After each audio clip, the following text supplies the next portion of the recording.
Hey, everybody. Welcome to week 4 of Health and Movement Online. It's crazy to think we're about halfway done with the course. Like, if you think about like this at the end of this week, we'll be halfway done with this 8-week course. So, just wanted to send out a message here, give you a couple thoughts on the kinesthetic activity that's due this week. Thanks for everybody's responses to the reading the article in the top 10.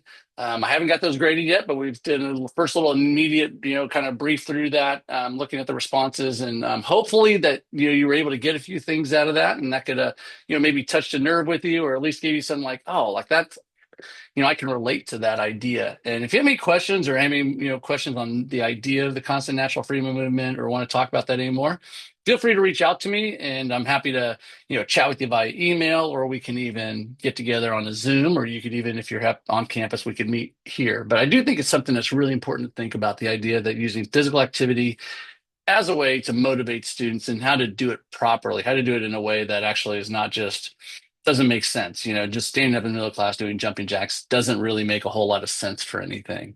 It's just you're just doing it. And so the idea with constant natural freedom of movement is it's always happening. It's happening not, it's in a natural way. It is part of the lesson.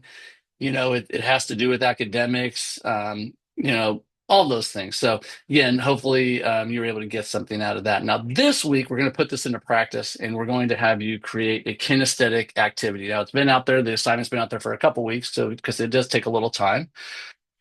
I want to go in and share my screen with you so you can kind of take a look at it and with me and see, so I can kind of go through this with you. So let's just take a look. First of all, real quick, before I go into that, I want to show you that I have tried to provide you some resources here. These are just different kind of resources for different tips on kinesthetic lessons. Little places that you can go if you take it here, kinesthetic learning ideas, and then activity ideas.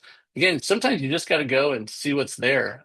You might even type that into into Google and different kinesthetic activities and see if there's something there that you like.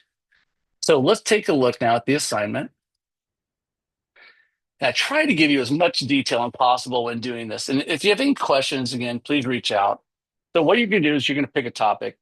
I would like it rather to be within, elementary school. So math, science, language arts, something like that. And then think of any kind of considerations with curriculum standards. Now, you may not be that far into the program to really know those very well, but just kind of think of where do you think, what do you think students are supposed to learn at that age group that you're targeting?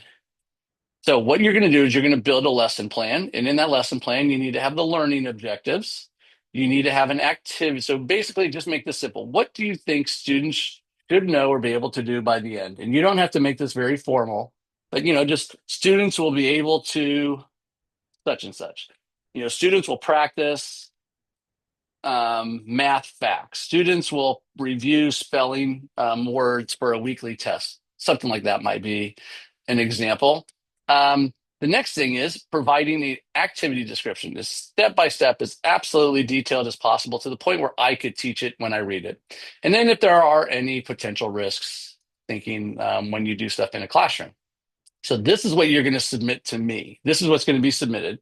One, you're going to do an introduction, briefly describe the lesson and topic and context, explain how the activity supports the cognitive, physical, and social development. So, what are the benefits of doing this?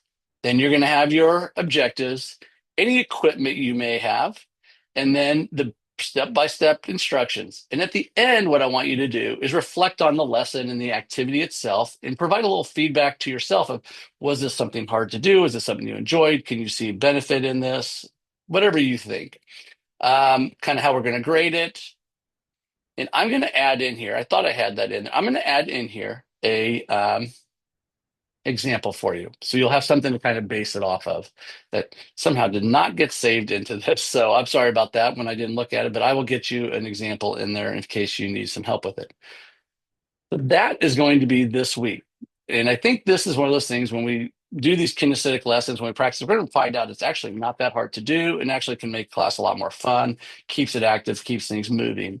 I think classes that you are actually doing stuff is so much better, so much more engaging, so much it decreases off-task behavior if kids are enjoying what they're doing. So think about that. Can I make it fun? Is it something that and maybe you as a teacher say like, would I have wanted to do this when I was in school? Is this something that would be fun for me? So make sure that's kind of it for that. So just real quick, make sure you're turning stuff in. We have a handful of people missing assignments. Make sure you get to with me if you are missing an assignment.